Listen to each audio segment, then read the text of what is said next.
tuli ku New World Visa Experts.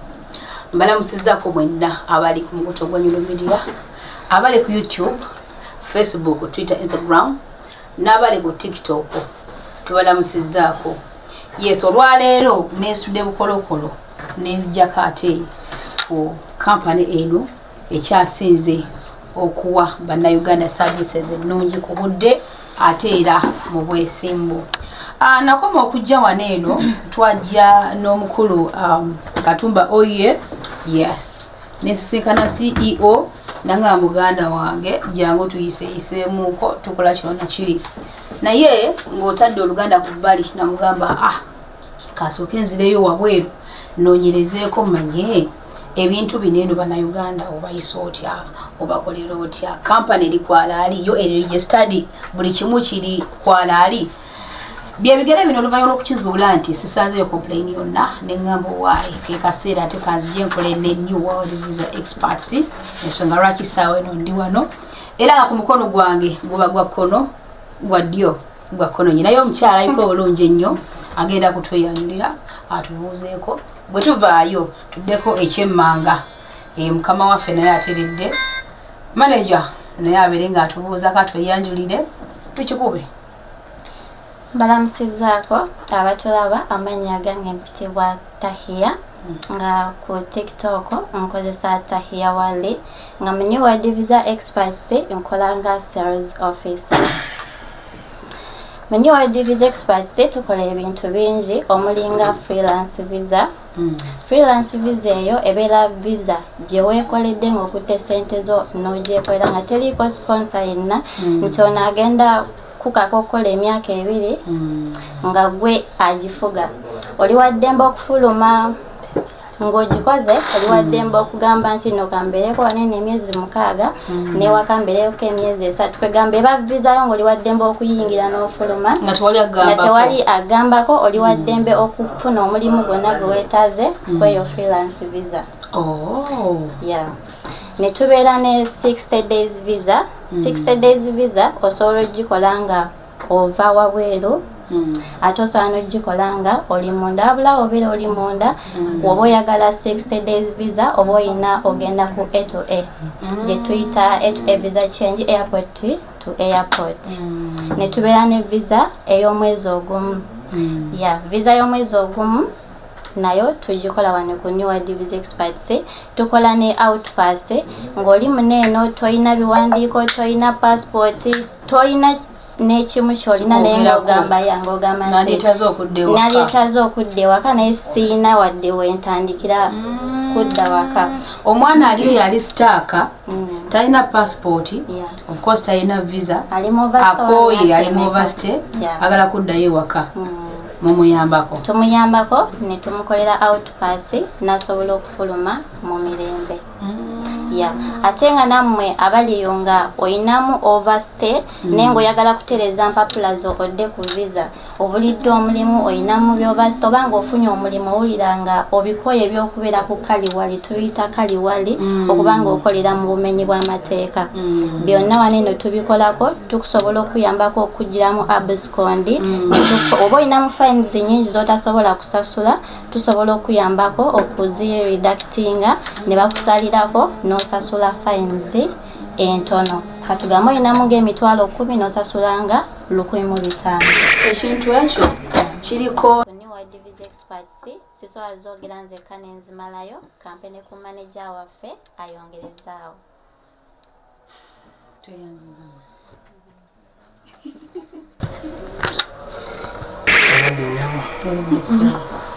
Mwebala okukonyerera era Nyundo tuli ku mukutu. Amanya gange bambika Peter, nze manager wa New World Visa Experts Dubai. Era tusangibwa wano mu Dubai UAE. Bw'obanga otambula osobola kukozesa metro wonna bw'otutuukako kasita ojja n'otuuka ku Salaudin metro station sola fulumira ku exit yonna yoyagala oba exit 2 oba exit 1 still osobola kutuukako naye osobola kufulumira ku exit 1 n'otambula side ya Roof Mall ne weeyongera mu maaso n'otuuka ku hotel gye bayita Asiana Hotel then tuli opposite ekizimbe bakiyita Egg House. Bw'otuuka ku Egg House sometimes tuna security wansi ku reception bakubuuza ogenda wa. Tuli ku M floor office 61. So tuli mu Salaudin metro station. Okay. So okwongereza ku byatahiya byabadde agamba tubadde tuyogera ku services eziri ku New World Visa Experts. We have variety. Tukola visas inside and outside. Tuna visas about 30 days. A 30 days visa eno tugikola wano ku New World, but mostly tukolera ku abantu nga like family package. Mama, tata, housemaid, askari ne home oba ne nurse tugenda kujja Dubai kulya ku bulamu. Ezo visa tuzikolera ddala. Ne boleta application ku macha by saa 6 ebefulumine ekawungezi nokola ki n'olinnya. Also we give to waliyo bana abantu bano baserebu ngenda kulya ku bulamu ne banga aliyomu tusobola gikoleyo bwa 30 days oba 1 month visa tuzikolera ddala wano zifulumira ddala. But those ones waliyo bana abantu njagala kuleeta muntu kukola ezo visa tuzikola wano. Tukola visa gye bayita 60 days oba ya miezi 2 zifulumira ddala wano. Just okwongereza kukuli. Then tukola hotel bookings nazo tuzikolera ddala. Sola gamba njagala 1 star njagala 7 star tubukingira ddala.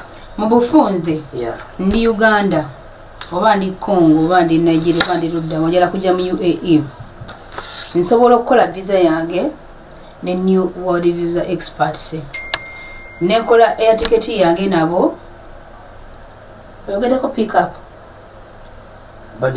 ne bampikinga then ne mumpa n'ew'okusula byonna kutambuzamu ne Dubai okulambula full package byonna wano. Yes, because client ayinza ogamba nangamba nze ina sister wange ali Dubai njagala visa ne ticket mumpike ku airport kiba kimala. Then mwanangamba njagala full package paka nga akoze eki nzize ye Kampala oba wherever place. Hotel bookings hotel bookings. Yeah, hotel bookings. Yes. So tuna visa endala bagiyita multiple visa oba multiple entries. Abasuubuzi njagala tambula mu wiki ntambula emirundi 5 mirundi 7 wamanyi naye nga bagiyita multiple entries y'abasuubuzi. Kati nsobola I can explain some lights difference of 60 days outside and multiple. Waliyo omuntu omu yambuza nangamba nsobola kugira ku multiple entry nentuka Dubai nga business eganye nekola visa change nenoonya omulimu tekisoboka. Yes, because this multiple y'abasuubuzi nina kujja leero nfulumenge entries nga okujjako eri ya 60 days eno ya 60 days endala bw'oyingira wano n'onfuluma ebeeweddeko. Ate multiple entry osobola tambula emirundi so long as you don't exceed 60 days. Yeah, so eno 60 days yaba business persons. So yo ojja n'ofuluma n'okomawo n'ofuluma ebategweddeeko. So no azze ku myezi 2 ye bw'afuluma kalasi bw'ayingira onangamba kangendeko e Kampala Dubai eganye tusobola gamba kantuke e Kampala wenaafuna sente nginaako kiba kiwe. So that's the difference of the 60 days and the multiple.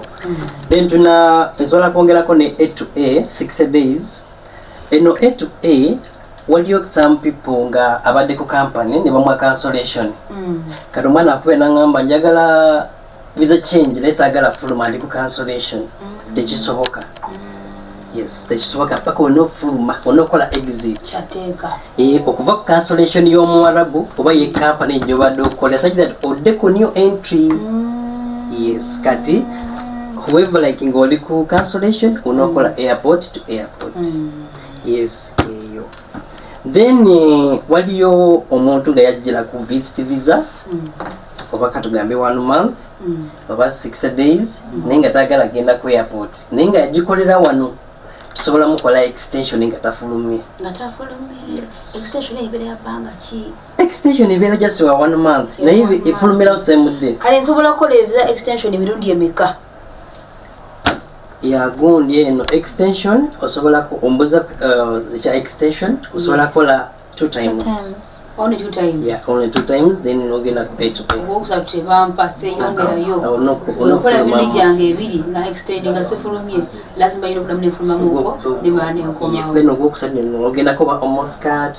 Oba Kuwait, oba Qatar, then okuma. Same day approval. Sinti natebe agenda ngena sola ku airport ateba reporting eno. Nakola nyini okoma. Sunday. Kasito enyunye specifically bere yabantu abali bera ba visa change. Sinti natingenda tukeri ngende ku arrive baninze simanyi baninze ne bipandi no. It's for visa change. Okay. Yeah.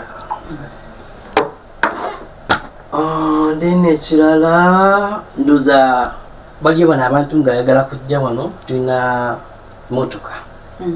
Ya tulina motoka zaffe wano. Omuntu ayagala abamu picking from airport bamutambuzeemu agende mu desert safari, agende mu Dubai Aquarium, agende Jumeirah, Atlantis, byonna services ziri wano ku New World Visa Expert. Yes. Ebintu nga mukola bingi mumalako mutya. Nembeera nga mukyastandize ebintu nga bingi. Clients munange.